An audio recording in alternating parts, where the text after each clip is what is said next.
성경 봉독하겠습니다. 마태복음 6장입니다. 25절부터 34절까지 말씀입니다. 25절의 말씀부터 함께 합독하겠습니다. 그러므로 내가 너희에게 이르노니 목숨을 위하여 무엇을 먹을까 무엇을 마실까 몸을 위하여 무엇을 입을까 염려하지 말라. 목숨이 음식보다 중하지 아니하며 몸이 의복보다 중하지 아니하냐. 공중의 새를 보라. 심지도 않고 거두지도 않고 창고에 모아들이지도 아니하되 너희 하늘 아버지께서 기르시나니 너희는 이것들보다 귀하지 아니하냐. 너희 중에 누가 염려함으로 그 키를 한 자라도 더할 수 있겠느냐. 또 너희가 어찌 의복을 위하여 염려하느냐. 들의 백합화가 어떻게 자라난가 생각하여 보라. 수고도 아니하고 길쌈도 아니하느니라. 그러나 내가 너희에게 말하노니 솔로몬의 모든 영광으로도 입은 것이 이 꽃 하나만 같이 못하였느니라. 오늘 있다가 내일 아궁이에 던져지는 들풀도 하나님이 이렇게 입히시거든 하물며 너희일까 보냐. 믿음이 작은 자들아. 그러므로 염려하여 이르기를 무엇을 먹을까 무엇을 마실까 무엇을 입을까 하지 말라. 이는 다 이방인들이 구하는 것이라. 너희 하늘 아버지께서 이 모든 것이 너희에게 있어야 할 줄을 아시느니라. 그런즉 너희는 먼저 그의 나라와 그의 의를 구하라. 그리하면 이 모든 것을 너희에게 더하시리라. 그러므로 내일 일을 위하여 염려하지 말라. 내일 일은 내일이 염려할 것이요 한날의 괴로움은 그날로 족하니라. 아멘. 내일 일을 염려하지 맙시다 하는 주제로 말씀을 드리겠습니다. 함께 인사하겠습니다. 할렐루야. 아멘. 옆분과 인사하겠습니다. 내일 일을 염려하지 맙시다. 그래도 염려하시는 분이 한 3분 정도 계시는 것 같습니다. 요즘 삼고 이런 말이 있습니다. 3가지가 높다는 겁니다. 뭐가 높습니까? 물가가 높습니다. 금리가 높습니다. 원화 환율이 높습니다. 얼마인지 아시죠? 한 1350원대로 굉장히 올라갔습니다. 반대로 내려가는 것들이 있습니다. 주가가 내려갑니다. 경제가 잘 안 돌아간다는 뜻입니다. 무역 수지가 내려간다. 적자라고 하는 겁니다. 이런 쓰리고 때문에 우리 경제가 지금 매우 어려움을 겪고 있습니다. 8월 초에 중부지방에 폭우가 내린 것 아마 기억을 하실 겁니다. 서울 동작구는 115년 만에 최고치의 비가 내렸다. 그러한 보도가 있었습니다. 이 물폭탄에 가까운 이 거대한 폭우로 인해서 사망자들과 이재민이 발생하게 되었습니다. 이 폭우로 인해서 이 농산물 가격이 1년 전보다 8.5%가 올랐다 그랬습니다. 이 장바구니 물가도 만만치 않다는 뜻이고 이 외식 비용도 굉장히 많이 상승했습니다. 러시아와 우크라이나 간의 어떤 긴 전쟁으로 인해서 수입 물가 역시도 계속해서 하루가 다르게 오르고 있습니다. 남북 관계도 여전히 좀 냉랭합니다. 윤석열 대통령이 8.15 경축사를 할 때 아마 북한의 비핵화를 조금 요청한 것 같습니다. 그때 김여정이라고 하는 그런 사람이 정말로 한 나라의 대통령을 무례할 정도로 비난했던 것 여러분 또 기억할 겁니다. 요즘 보니까 코로나19가 또 심상치 않습니다.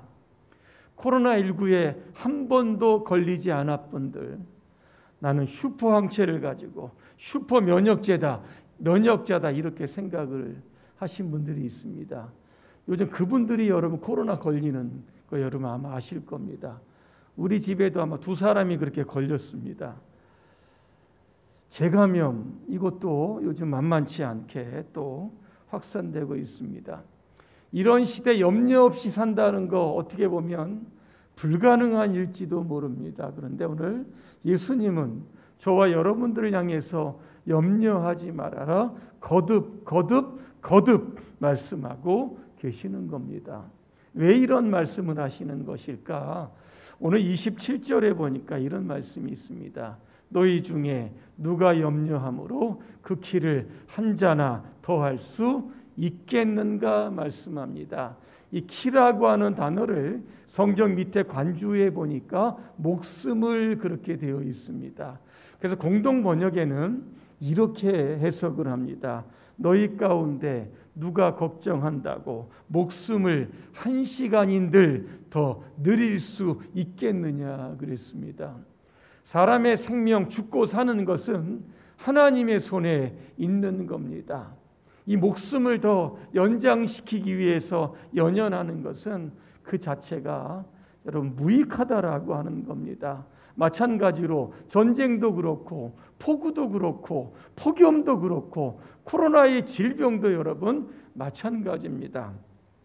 우리가 염려한다고 해결할 수 있는 것들이 아니라는 겁니다. 그런데 우리는 이런 것들을 가지고 지금 염려하며 사는 겁니다. 이 젤린스키라고 하는 사람이 느리게 사는 즐거움이라고 하는 책에서 이런 이야기를 합니다. 우리가 염려하는 40%는 절대로 일어나지 않을 일이라고 했습니다.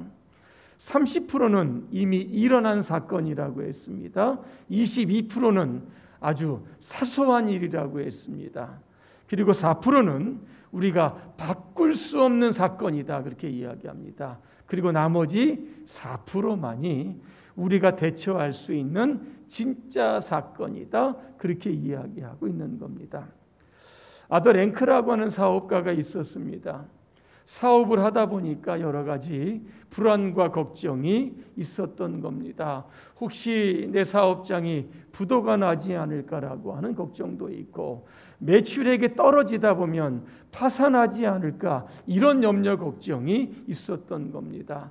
어떻게 하면 사업을 하는 중에 염려 근심 걱정 이거 하지 않을 수 있을까를 고민을 하다가 한 가지 아이디어를 찾아냈다는 겁니다. 매주 수요일 날은 염려하는 날로 그렇게 지정을 해 놓았던 겁니다. 그리고 수요 염려 상자를 만들었습니다. 염려하고 걱정하는 일이 생기면 날짜와 내용을 적어서 염려 상자 안에 넣어 두었던 겁니다. 그리고 수요일이 되면 그 상자를 열어서 그동안에 염려들이 어떻게 됐는지를 확인을 했다고 합니다. 그런데 놀라운 사실을 발견했다고 합니다. 그렇게 큰 염려와 걱정이 있어서 메모지에다 그것을 써서 염려 상자에 넣었는데 시간이 이렇게 지나고 보니까 나중에는 별 문제가 아니었다라고 하는 겁니다. 저절로 해결된 문제도 있었다라고 하는 겁니다. 그는 그 상자를 계속 활용했다고 합니다. 그러면서 오늘 저와 여러분들에게 이러한 이야기를 합니다. 사람이 살면서 크게 염려하고 걱정할 것은 없다. 그렇게 이야기를 하고 있습니다. 오늘 예수님도 저와 여러분들을 향해서 25절, 31절, 34절 이 세 군데에서 염려하지 말라 그렇게 말씀합니다. 예수님은 염려하지 말라고 하시는데 저와 여러분들은 이 시간에도 염려, 근심, 걱정이 여러분 있는 겁니다. 왜 그럴까? 오늘 성경에 보니까 이유가 세 가지입니다. 첫째는 우리가 두 주인을 섬기고 있기 때문에 염려가 생기는 겁니다. 제가 24절의 말씀을 한번 읽어드립니다. 한 사람이 두 주인을 섬기지 못할 것이니 혹 이를 미워하고 저를 사랑하거나 혹 이를 중히 여기고 저를 경히 여깁니다. 너희가 하나님과 재물을 겸하여 섬기지 못하느니라 그랬습니다. 이 염려의 이 원어의 뜻을 보니까 마음을 나누게 하다, 마음을 갈라지게 하다, 마음을 분열시키다라고 하는 뜻이 담겨져 있는 겁니다. 사람이 왜 염려합니까? 우리 안에 두 주인이 있기 때문에 그렇습니다. 양쪽을 섬기려고 하다 보니까 이게 자꾸 마음이 불안해진다라고 하는 겁니다. 하나님의 나라도 가고 싶고 세상에서 참 부귀영화 다 누리고 싶은 것, 이 모든 것들을 다 잡으려고 하다 보니까 이 괜한 염려가 생기고 마음이 이 분열되는 것이라고 하는 겁니다. 이 두 주인을 섬기는 사람의 특징이 있습니다. 야고보서 1장 8절에 보니까 그는 두 마음을 품은 사람이요 그의 모든 행동에는 안정이 없다 그랬습니다. 염려가 많으면 삶이 불안정하다라고 하는 겁니다. 두 마음을 품은 사람도 이렇게 불안정한데 만약에 3명, 4명, 5명 수없이 많은 주인들이 오늘 우리 안에 있다라고 하면 그 주인들을 우리가 섬기려고 한다라고 하면 우리의 삶은 여러분 엉망진창이 될 겁니다. 내가 주인 삼은 모든 것 내려놓고라고 하는 복음성가 여러분 아마 아실 겁니다. 우리 교회에서도 여러분 불렀습니다. 이 곡을 작곡하신 분이 누구냐면 전승현 씨라고 하는 분입니다. 이분이 경희대 의대 시절에 의료 선교 단체였던 이 아가페라고 하는 모임에서 매달 한 번씩 찬양을 그렇게 인도를 했다고 합니다. 어느 날 찬양을 앞에서 인도하고 있는데 찬양을 드리는 그러한 어떤 이 성도들의 얼굴의 모습을 이렇게 보았다고 합니다. 그런데 그 얼굴들을 이렇게 보니까 뭔가 어떤 생각에 골똘해 있다라고 하는 느낌을 받았다고 합니다. 그리고 사람들의 마음이 너무나 많이 분산되어 있고 흩어졌다라고 하는 느낌을 받았다고 합니다. 어떤 분은 또 핸드폰을 보시는 분들도 있다는 겁니다. 그는 생각합니다. 우리가 이렇게 흩어진 모습으로 무언가를 생각하는 그러한 모습으로 과연 하나님 앞에 나아갈 수 있겠느냐라고 하는 겁니다. 그거를 고민하가 기도하는 중에 하나님께서 영감을 주시는 겁니다. 내가 주인 삼은 모든 것을 다 내려놓아라. 그렇게 말씀합니다. 내가 사랑했던 그 모든 것들을 다 내려놓아라. 이러한 영감을 가지고 이 곡을 썼다는 겁니다. 지금 하나님께 예배드리는 시간입니다. 여러분의 마음과 생각이 복잡하다라고 하면 예수님 외에 또 다른 주인이 여러분 안에 있다라고 하는 증거입니다. 이 시간 예수님 외에 다른 모든 주인들을 다 내려놓으시기를 바랍니다. 예수님을 사랑했던 그 마음만 여러분 가지시기를 바랍니다. 그 모든 것들은 다 여러분 내려놓으셔야 하는 겁니다. 그래야만 우리 안에 염려가 사라지게 되고 하나님의 평안이 주어집니다. 요한복음 14장 27절입니다. 평안을 너희에게 끼치노니 곧 나의 평안을 너희에게 주노라. 내가 너희에게 주는 것은 세상이 주는 것 같지 아니하리니 너는 마음에 근심하지도 말고 두려워하지도 말아라. 그렇게 말씀하고 있습니다. 오늘 예수님은 늘 근심하고 염려가 습관처럼 되어 있었던 저와 여러분들을 향해서 공중의 새를 바라보라 그랬습니다. 오늘 예배 마치고 여러분 나가시면 하늘을 여러분 쳐다보시기 바랍니다. 벌써 가을이 왔습니다. 잠자리들도 많고 여러분 새들도 여러분 많습니다. 공중의 새들의 특징이 뭡니까? 성경에 나옵니다. 심지도 않고 거두지도 않습니다.